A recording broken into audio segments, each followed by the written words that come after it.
आज हमारा death of partner का थर्ड वीडियो। यहाँ पे दिया हुआ है Arun, Varun and Karun were partners in a business sharing profit and losses in the ratio of 2:1। मतलब इसमें तीन पार्टनर हैं, अरुण, वरुण एंड करुण, जिनका रेशियो क्या दिया है 2, 2 and 1 रिस्पेक्टिवली। आगे देखते their balance sheet as on 31 March 2019 was as under. आपको बैलेंस शीट दिया। अब देखते क्या बोला वहां पर कि ऑन 1 जुलाई 2019 करुण डाइड। मतलब ये किसका क्वेश्चन है? आपका डेथ का क्वेश्चन है। And the following adjustment were made. उसके बाद ये कुछ एडजस्टमेंट हमें दिया हुआ है। अब सबसे पहले देख लेते हैं हमें प्रिपेयर क्या करने बोला है। यहाँ पर बोला हुआ है prepare profit and loss adjustment account, partners capital account and balance sheet of new firm. मतलब आपको तीन चीज प्रिपेयर करना है। क्या प्रिपेयर करना है? Profit and loss adjustment account, partners capital और बैलेंस शीट। अगर आपने ये क्वेश्चन सीख लिया तो ना आपको जो एक और टॉपिक है रिटायरमेंट ऑफ पार्टनर, यो इसके तरह सेम रहेगा, बस आपको थोड़ा गुडविल में चेंज मिलेगा। अदरवाइज ये ऐसा ही क्वेश्चन आपको रिटायरमेंट में मिल जाएगा। तो अगर आपने ये टॉपिक का ये क्वेश्चन कर लिया तो आपको एक अलग टॉपिक करने में भी ईजी रहेगा, कुछ ज्यादा डिफिकल्ट नहीं पड़ने वाला। तो चलो अभी हम देखते हैं इसके एडजस्टमेंट क्या क्या दिए हुए। सबसे पहले क्या करना अपना कि जो ये कैपिटल है, अभी आपने क्या प्रिपेयर किया? Partners capital. तो ये जो कैपिटल है इसे क्या करना है ना, पार्टनर्स कैपिटल के कहाँ लिखते हैं हम लोग? क्रेडिट में लिखते हैं। क्या लिखते हैं? By balance BD. देन आपको क्या देखना था? रिजर्व। रिजर्व यहाँ पर है क्या? नहीं है। तो आपको रिजर्व नहीं है तो आपको रिजर्व नहीं लिखना अपने से। तो आप सबसे पहले क्या किया, जो कैपिटल था ये यहाँ पे आया पार्टनर्स कैपिटल में, यहाँ पे लिखा बाय बैलेंस बीडी और अरुण का 20,000, वरुण का 20,000 एंड करुण का 10,000। अगर रिजर्व होता तो रिजर्व को भी क्या करना पड़ता? पार्टनर्स को रेशियो में डिवाइड करना पड़ता। बट इस क्वेश्चन में हमें रिजर्व नहीं दिया। आगे क्या बोला हुआ है? जो पहला एडजस्टमेंट है, all the debtors were consider as good.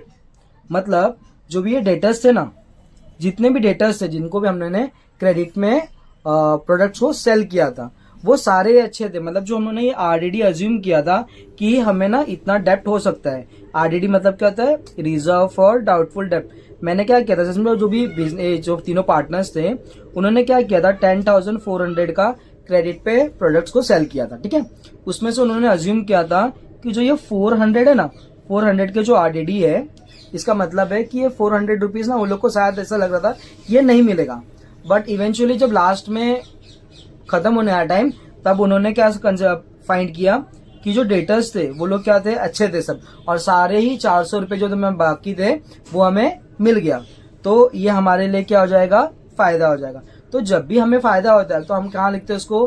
Profit and loss adjustment के क्रेडिट में लिखते हैं, और अगर नुकसान होगा तो प्रॉफिट एंड लॉस एडजस्टमेंट के डेबिट में। तो ये हमें क्या हो गया? 400 का फायदा होगा। तो हमने क्या किया, इसे प्रॉफिट एंड लॉस एडजस्टमेंट पे आया। देखो यहाँ पे लिखा हुआ है in the book of firm profit and loss adjustment account. इसकी क्रेडिट साइड में लिखा है बाय आरडीडी। कितना वो लिखा आपने?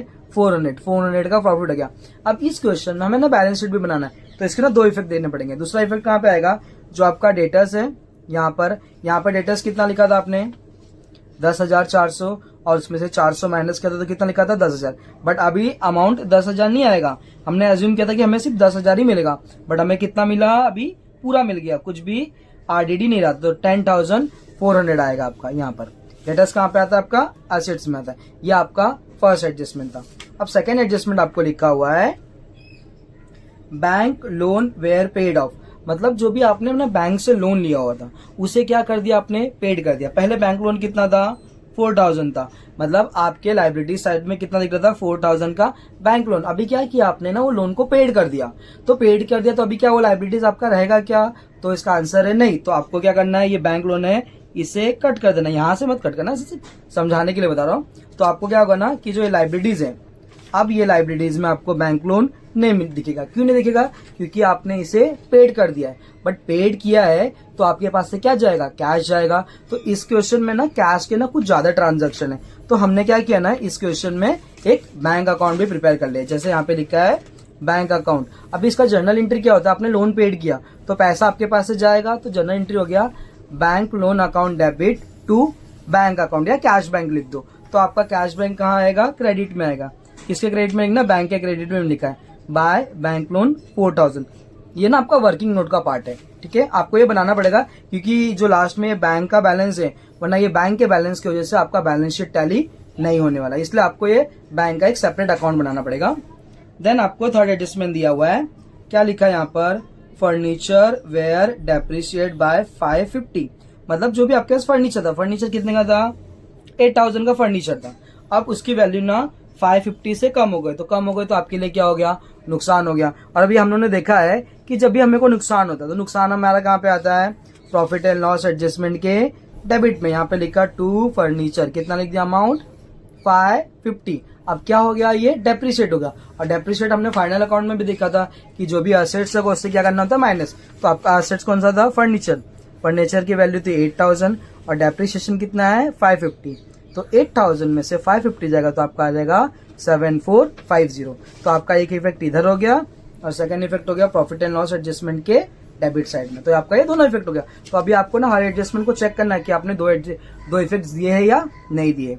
आपका थर्ड एडजस्टमेंट है कि investment were sold out in the market at 10% profit, मतलब जो आपके पास पहले का इन्वेस्टमेंट था ना, तो कंपनी को ऐसा लग रहा था कि जो इन्वेस्टमेंट उन्होंने किया हुआ था उसकी वैल्यू ना अभी बढ़ गई है, कितने परसेंट से बढ़ी हुई है, 10% से बढ़ गई है, उसको ऐसा लगा रहेगा। तो उन्होंने क्या किया ना, उसे बोला एक काम करते हैं, अभी ये इन्वेस्टमेंट को क्या करते हैं, हम सेल कर देते हैं। पहले कितने का था इन्वेस्टमेंट, 15,000 का था, अभी 10% प्रॉफिट पे बेच दिया, तो 10% कितना होता है आपको पता है, सीधा एक जीरो निकाल दो, 1500। तो कंपनी को 1500 का क्या हो गया, प्रॉफिट हो गया। तो 15,000 का कोई सामान था और उसको सेल कितने में किया जाएगा, 1500 प्रॉफिट था, तो मतलब 16,500 में सेल किया जाएगा। तो आपको प्रॉफिट कितने का हुआ, 1500। और अभी हमने समझा था कि प्रॉफिट होगा तो कहाँ लिखना है, प्रॉफिट एंड लॉस एडजस्टमेंट के क्रेडिट में। कितने का प्रॉफिट हो गया, 1500 हो गया। अब सेकंड इफेक्ट आपको असेट्स में देना पड़ता, बट अभी ये असेट्स में दिखने वाला क्या आपको, इन्वेस्टमेंट, आपके पास पहले इन्वेस्टमेंट था 15,000 का, बट अभी आपने सेल कर दिया, तो आपको दिखेगा क्या वो वहां पर नहीं। जैसे कि एग्जांपल बताता हूँ, आपके घर पे ना कोई फ्रिज था पहले का, ठीक है, तो अभी आपके पेरेंट्स ने डिसाइड किया कि नहीं फ्रिज अभी ठीक है बहुत यूज कर लिया, अभी इसे ना सेल कर देना है। तो जब भी वो फ्रिज आप सेल कर दोगे तो क्या वो फ्रिज आपके घर पे दिखेगा क्या, तो नहीं दिखेगा। आपको हो सकता है कि दूसरा फ्रिज दिखे क्योंकि आप नया बाय करो, तभी आपको देखना है बैलेंस शीट में। बैलेंस शीट में यहाँ पे लिखा है इन्वेस्टमेंट, ऐसा मैंने शो करके दिखाया, आपने नहीं शो करोगे तो भी चल जाएगा। पहले इन्वेस्टमेंट कितना था, 15,000 का था, फिर एप्रिशिएट कितना हो गया, 1500 उसमें जो 10% प्रॉफिट में सेल किया, तो कितना हो गया 16,500, और इसे क्या कर दिया, सेल कर दिया, तो ये चले गया, ये हो गया आपका नील। अब जब भी आप सोल्ड करोगे तो आपके पास क्या आएगा, पैसा आएगा, तो पैसा आएगा तो बैंक अकाउंट क्या हो जाता है, डेबिट होता है, और क्रेडिट में क्या होगा, आपने जो सेल किया, तो सेल क्या किया आपने, इन्वेस्टमेंट, और आपको इस केस में क्या हुआ, प्रॉफिट। अगर प्रॉफिट होगा तो प्रॉफिट एंड लॉस क्रेडिट में आएगा, ठीक है। इसका जर्नल एंट्री अगर आपको चाहिए होगा तो मुझे कमेंट करना, मैं आपको बता दूंगा कि कैसे जर्नल एंट्री आता है इसके। जैसे इसका आपको हो जाएगा बैंक अकाउंट हो गया आपका डेबिट टू इन्वेस्टमेंट, तो इसलिए देखो हमने बैंक अकाउंट सेपरेट प्रिपेयर किया है क्योंकि बैंक से रिलेटेड ना कई सारे एडजस्टमेंट इसमें दिए हुए हैं। तो बैंक अकाउंट डेबिट हो गया, इन्वेस्टमेंट यहाँ पे कितना आ गया 16,500, और 16,500 कैसे आया, 15,000 का इन्वेस्टमेंट था और 1,500 उसके ऊपर क्या था, प्रॉफिट था। इसके बाद आपको दिया हुआ है फिफ्थ एडजस्टमेंट, यहां से आपको देखना ये सेम एडजस्टमेंट आपको ना रिटायरमेंट में भी आता है। इस वाला जो एडजस्टमेंट है इसमें यही एडजस्टमेंट आपको रिटायरमेंट में भी सेम मिल जाता है। Goodwill of the firm was valued 7,500, मतलब जो पूरे फर्म का मतलब वरुण करुण तीनों का मिला के गुडविल ऑफ द फर्म कितना था 7,500। It was to be raise in the books, मतलब अभी उसको क्या करना है, बुक्स के अंदर लिखना है। तो पहले गुडविल कितना था 5,000 का था, अभी गुडविल कितना हो गया 7,500, तो कितने से अप्रिशिएट हो गया आपका 2,500। देखो पेज से देख लेते हैं पहले, यहाँ पर देखो आप कहाँ लिखा है गुडविल, यहाँ पे लिखा असेट्स में देखो गुडविल लिखा, पहले कितने का था 5,000, अभी कितना हो गया ये, देखो असेट्स में देखते गुडविल कितना था 5,000, एप्रिशिएट होने के बाद कितना हो गया 7,500, कितना एप्रिशिएट हुआ 2,500। अब हम गलती क्या करते हैं क्या, ये जो 2,500 ना इसे उठा के प्रॉफिट एंड लॉस एडजस्टमेंट के क्रेडिट में लिखते, हम लोग सोचते अच्छा 5,000 का था अभी 7,500 हो गया तो 2,500 का क्या हो गया प्रॉफिट हुआ, बट ऐसा नहीं होता। वो आपको क्या करना होता है, जो गुडविल होता है ना वो आपको पार्टनर्स लोग को देना होता है। तो गुडविल कितना था आपका एप्रिशिएट हुआ 2,500, अब ये तीनों पार्टनर्स को देना है। कौन कौन से पार्टनर आपके, अरुण वरुण एंड करुण, तो यहाँ पे लिखना है बाय गुडविल। अब इसको 1,000, इसको 1,000, इसको 500, तो ये जो करुण था इसके साथ भेदभाव क्यों, इसको 500 ही क्यों मिला, ये दोनों ने 1,000 क्यों लिया, तो ऐसा इसलिए हुआ है क्योंकि उन्होंने ना पहले से डिसाइड किया था कि जो प्रॉफिट शेयरिंग रेशियो क्या है 2:1, तो तो आपका ये टोटल कितना हो जाएगा 221, मतलब आपका हो जाएगा ये 5। तो आपका अमाउंट कितना था, कितने से अप्रिशिएट हुआ था 2500, उसको 5 से डिवाइड कर दो तो आपका कितना आ जाएगा 500। और जो अरुण था उसका रेशियो कितना 2 था, तो 500 इंटू 2 कितना करो 1000। इसका भी कितना हो गया 1000 और इसका कितना आ गया 500। आपको ये समझा? मुझे लगता है कि आपको ये समझ में आ गया। नहीं समझा होगा तो मैं आपको वापस बता दूंगा आगे रिवाइज करने में। इसमें आगे बोला हुआ है 6 adjustment, Karun was entitled to get his share in the profit up to the death profit for the 2019 and 20 was estimated at 5000। मतलब जो करुण को जो प्रॉफिट होने वाला था वो कितना ना कि 5000 दिया है आपको सबका, ठीक है। तो आपको सिर्फ लास्ट ईयर का जो डायरेक्ट अमाउंट दे दिया है इसके ऊपर आपको कैलकुलेट करना है। तो इसका फॉर्मूला था जो भी आपका प्रॉफिट रहेगा वो लिखना होगा, इनटू हम लोग क्या करते थे जो करुण का रेशियो रहेगा वो, और उसके बाद मल्टीप्लाई करते पीरियड। पीरियड कितना है 1 जुलाई तक, तो आपको अप्रैल से कैलकुलेट करना है। तो अप्रैल, मई, जून, जुलाई कितना दिख रहा है आपको 4 मंथ। आपको लगेगा 1 2 3 4 हो गया, बट आप अगर ऐसा करोगे तो आपका रॉन्ग हो जाएगा, क्योंकि आपको देखना होता है कि जुलाई कंप्लीट है क्या, तो नहीं है। अगर कंप्लीट नहीं होगा ना तो ये मंथ को आपको कैंसिल कर देना है। तो कितना हो गया 1 2 3, अप्रैल, मई, जून, जुलाई को काउंट नहीं करना क्योंकि फर्स्ट डे।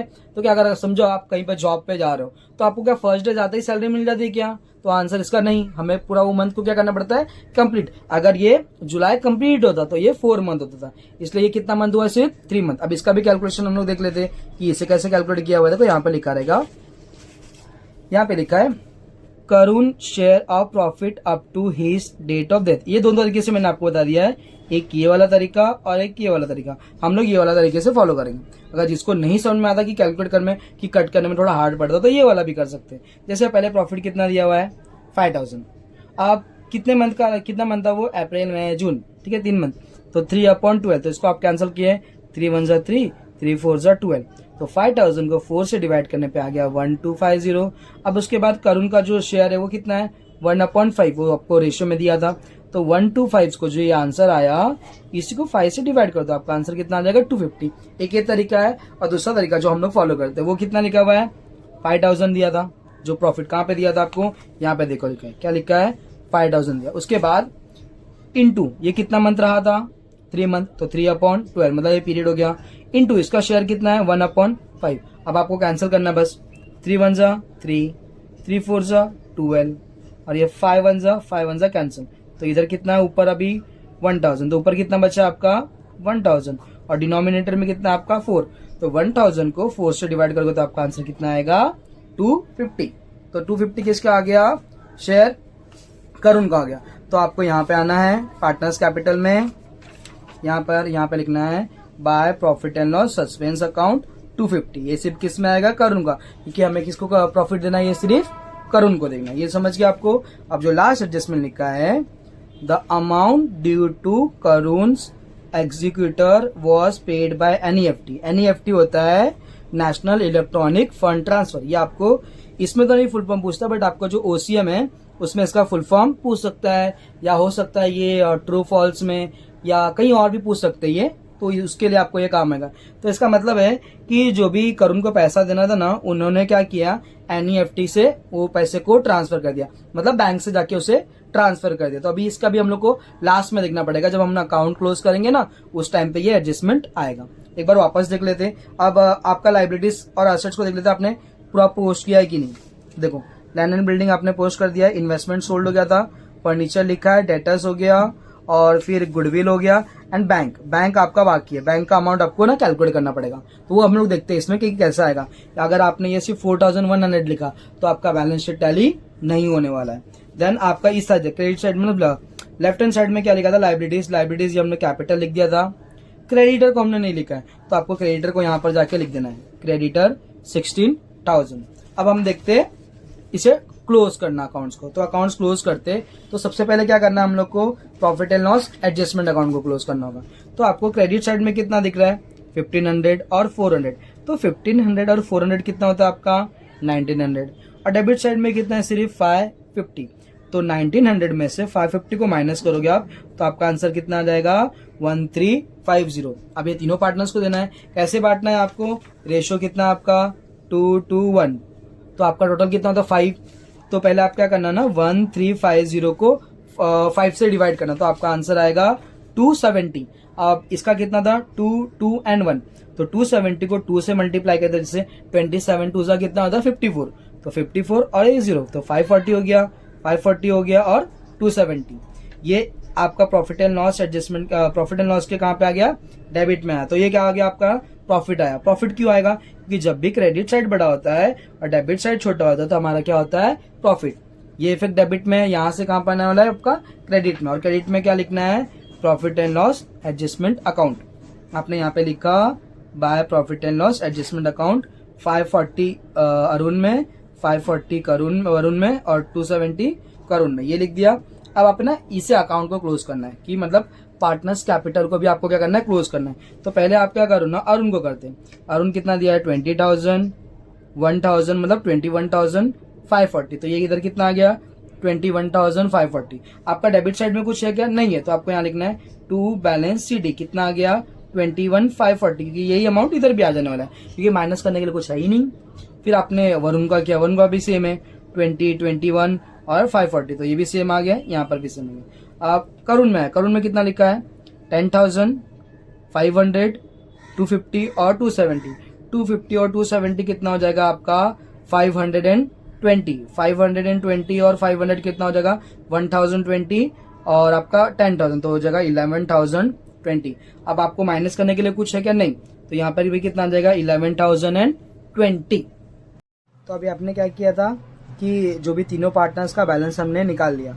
अब जो करुण का अमाउंट था वो क्या करना था हमें NEFT से ट्रांसफर कर देना। तो जब भी हम ट्रांसफर कर देंगे तो इसका जर्नल एंट्री क्या हो जाएगा आपका कि Karun's executor loan account debit to bank account. Bank क्यों, क्योंकि हम लोग NEFT से कर रहे हैं। तो आपके ना क्या करना है बैंक अकाउंट में क्रेडिट में लिखना है बाय करुण एग्जीक्यूटर लोन अकाउंट 11,020 और आपका इधर क्रेडिट है तो आप एक एग्जीक्यूटर लोन अकाउंट बना लेना है जो आपको डेबिट में लिख देना है 11,020। तो ये क्या हो जाएगा आपको इसको क्लोज भी कर देना, तो आपका ये हो जाएगा यहाँ पर।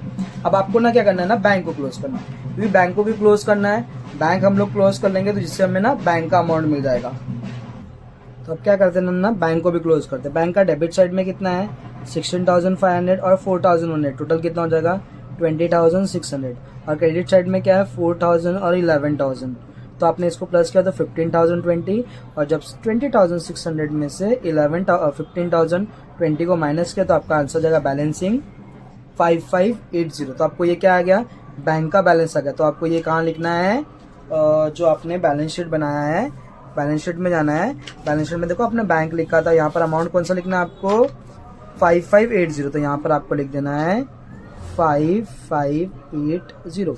अब आप क्रेडिट साइड और डेबिट साइड को टोटल करना, आपको ना ये नहीं लिखना होता है एग्जीक्यूटर लोन अकाउंट।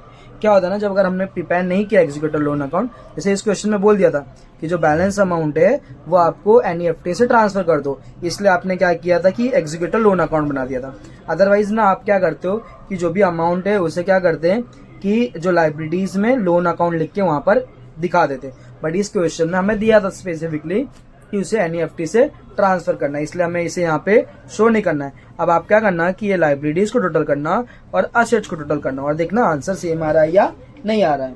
तो मुझे लगता है कि आप लोग को ये समझ में आ गया होगा, बट फिर भी मैं एक बार आपको ये क्विक रिवाइज कर लेता कि हमने इस क्वेश्चन में क्या देखा। कि अभी इस क्वेश्चन में हमने ये देखा कि 3 पार्टनर्स थे वरुण एंड करुण, जिसमें से करुण का डेथ हो जाता है 1 जुलाई को, तो वो 3 मंथ रहता है।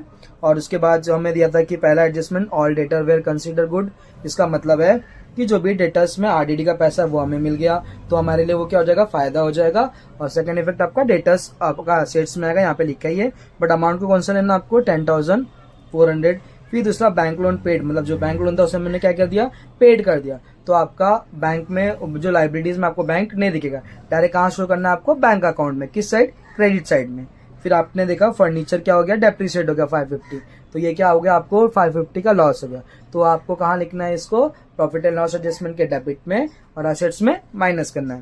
देन इन्वेस्टमेंट को 10% प्रॉफिट पे सेल कर दिया, तो हमें क्या रिसीव्ड होगा पैसा रिसीव्ड होगा। तो जर्नल एंट्री होती है bank account debit to profit and loss to investment. अभी प्रॉफिट एंड लॉस क्रेडिट में इसलिए आया क्योंकि हमें इसमें क्या हुआ है प्रॉफिट हुआ है और हमें क्या होगा पैसा रिसीव्ड होगा, प्रॉफिट हुआ तो प्रॉफिट एंड लॉस एडजस्टमेंट के क्रेडिट में आएगा। फिर आपका फिफ्थ एडजस्टमेंट था कि गुडविल ऑफ द फर्म कितना दिया है 7000 और उसको ना बुक्स में रेज करना है। अगर बुक्स में रेज करने बोला मतलब हमें बैलेंस शीट में उसे शो करना पड़ेगा। तो पहले बैलेंस शीट में कितना था 5000 था, अभी कितना हो गया 7500। 2500 का क्या हो गया एप्रिसिएशन हो गया।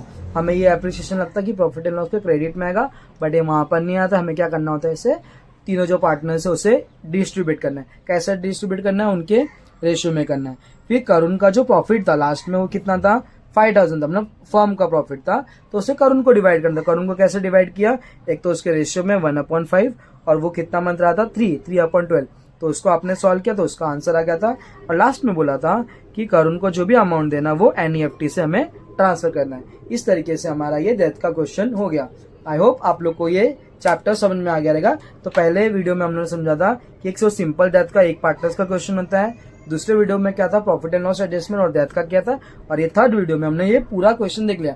तो ये क्वेश्चन भी आपके प्रीवियस ईयर में आया है, तो आपको ये ना ये 3 टाइप प्रैक्टिस करके आना है और इस टाइप के और क्वेश्चंस को देख लेना, तो आपका ये चैप्टर क्लियर हो जाएगा। ये चैप्टर का आपका ये क्वेश्चन क्लियर हो गया तो आपको रिटायरमेंट समझने में कुछ तकलीफ नहीं होने वाली, इजीली आपको वो समझ में आने वाला है। बस उसमें आपको गुडविल को ध्यान रखना है, जिसमें से एक टाइप का गुडविल यहाँ पे हमने सीख लिया है और 2 टाइप की गुडविल उस चैप्टर में सीख लेंगे, तो वो रिटायरमेंट भी आपका कंप्लीट हो जाएगा।